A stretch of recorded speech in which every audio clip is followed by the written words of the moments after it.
Auction Mojo. So you're going to attend an auction this weekend. What are the things that you need to do and you have up your sleeves? Stay tuned.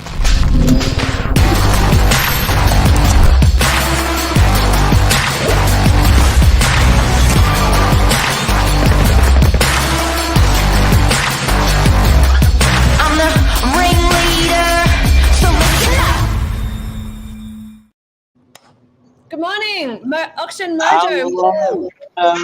Hey, Hey, Mojo lady. Hey. I wanted to have the Rocky theme playing this morning for this. Oh, that would have been a good idea. Come in strong and hit it live with a bang. We can sing it instead.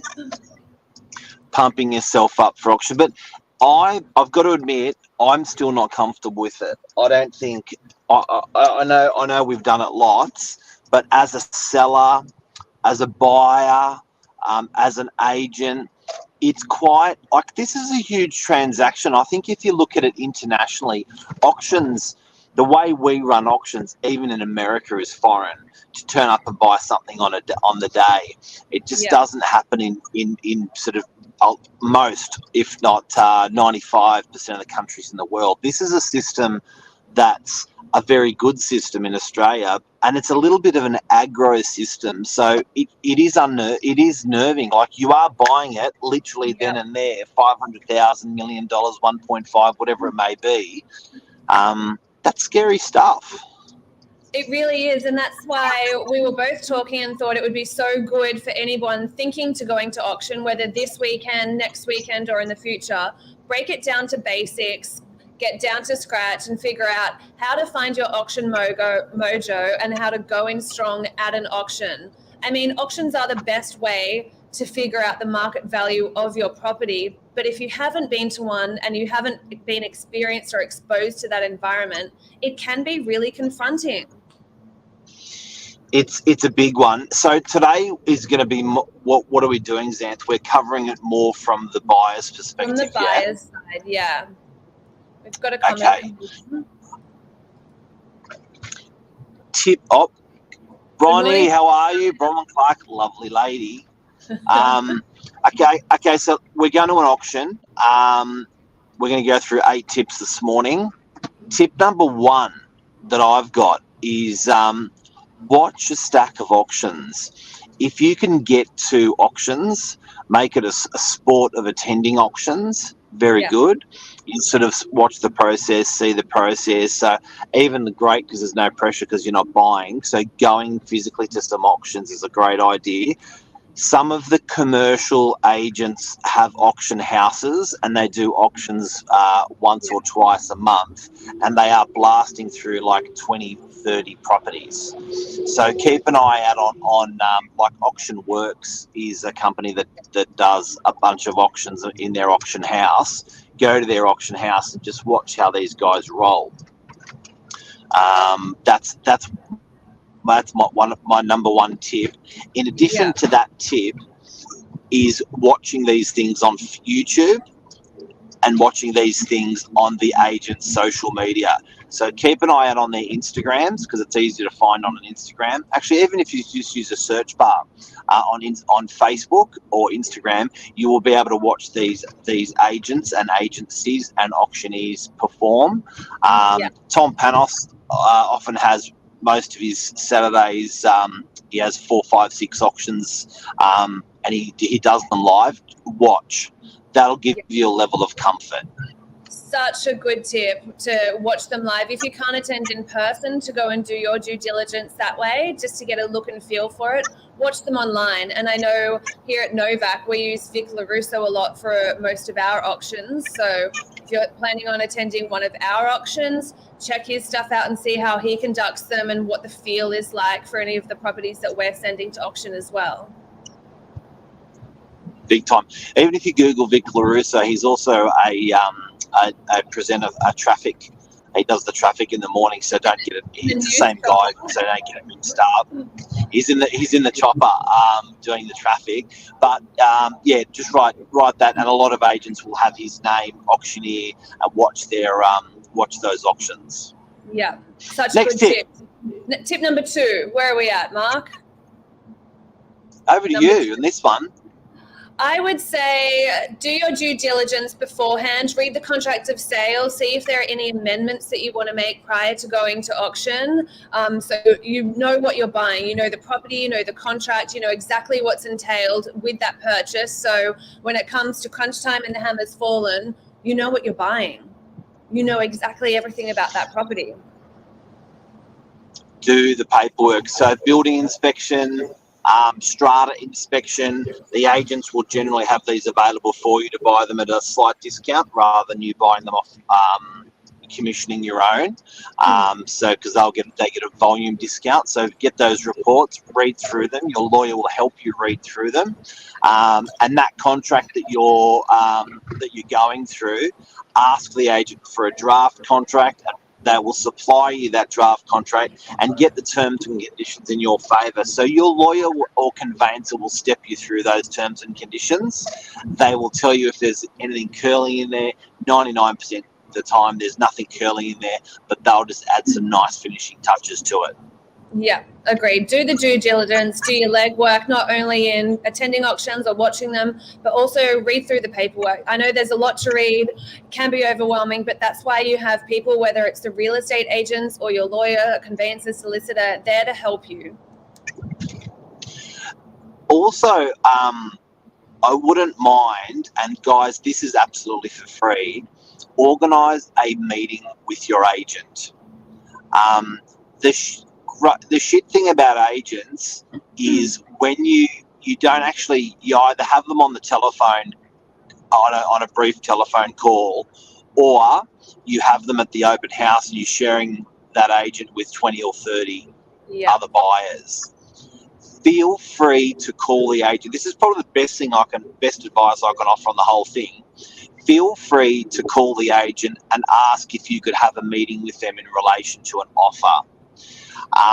That will get you front and centre, belly to belly with the agent to ask all of your questions and also understand, you know, there's so many more senses when you're belly to belly. You've got touch, you've got eye contact, you've got tone, all that sort of stuff. To sit down one-on-one and get comfortable with the agent is going to take that IP over to the seller.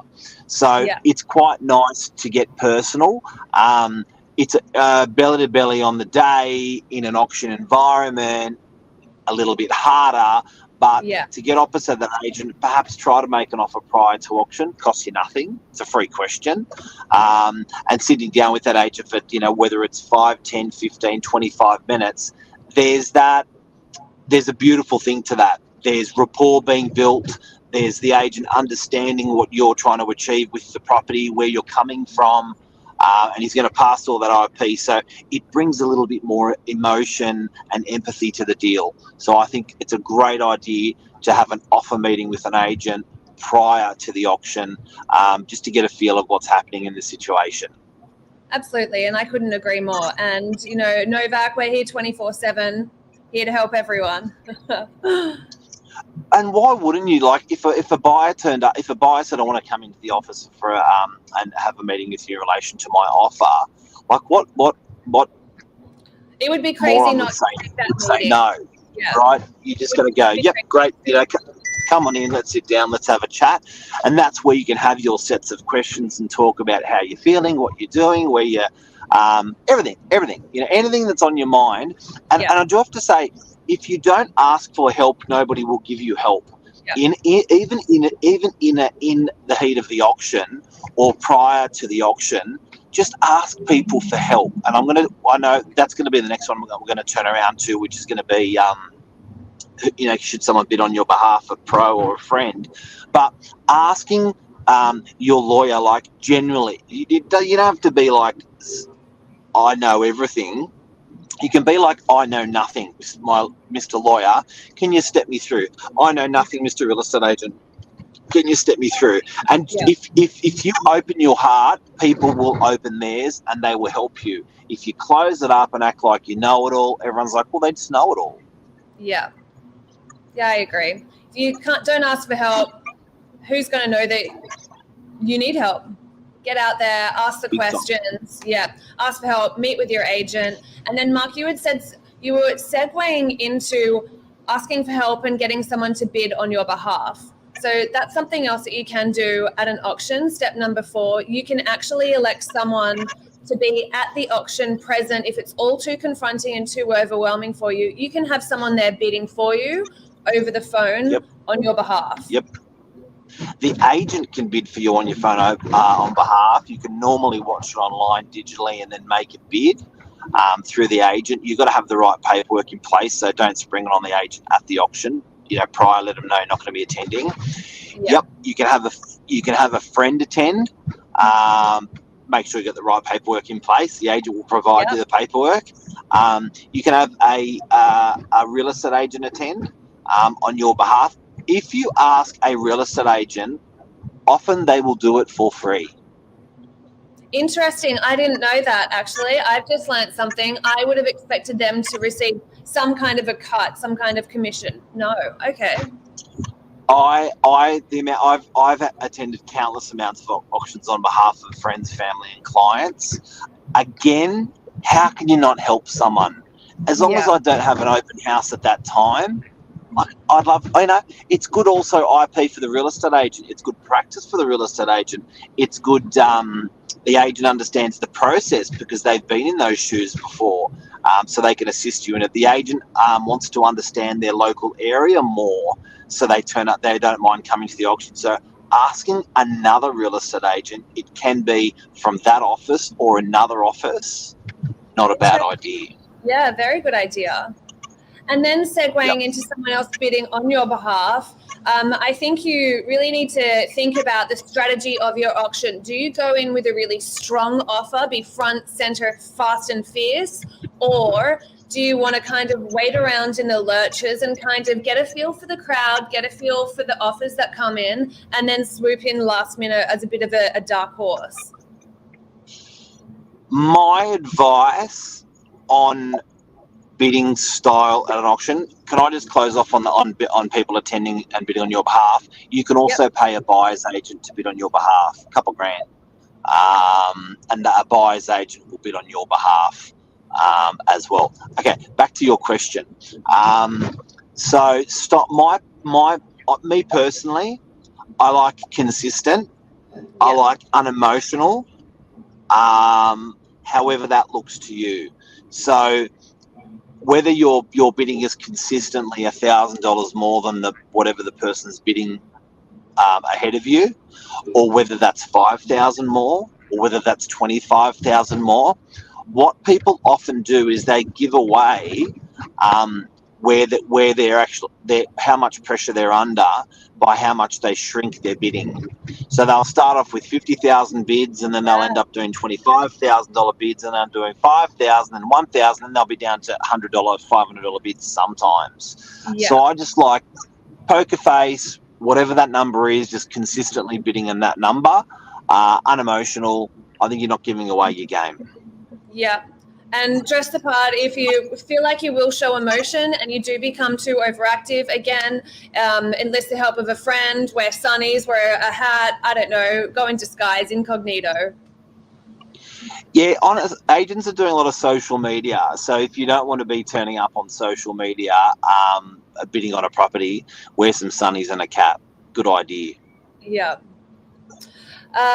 Next one. So I think we're up to number 6 now. Tip number 6. Yep. Is this one my one? Yeah.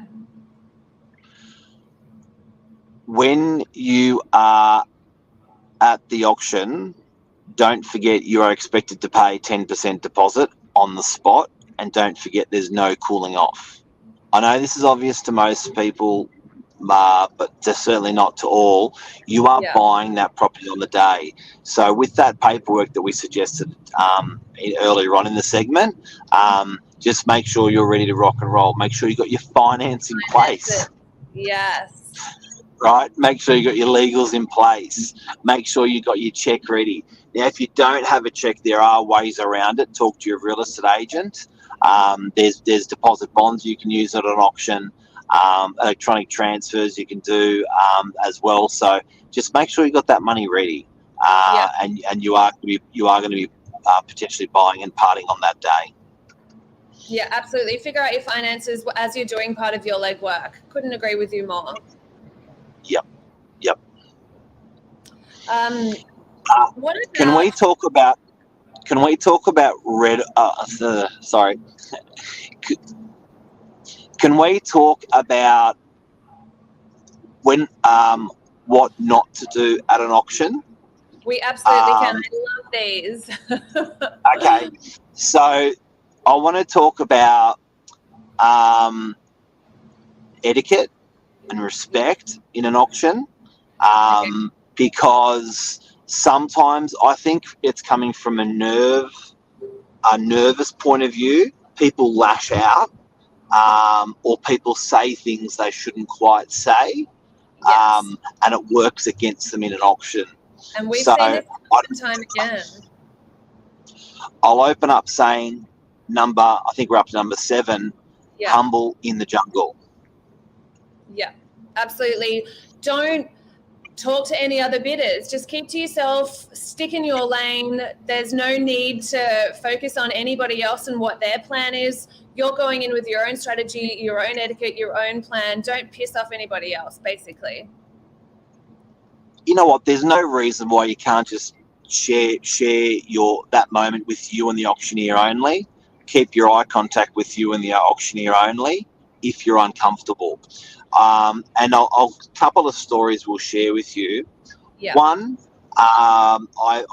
there was an auction where the buyer buying the property was for his family, was an adjoining commercial property. So they really needed this particular property that was being sold.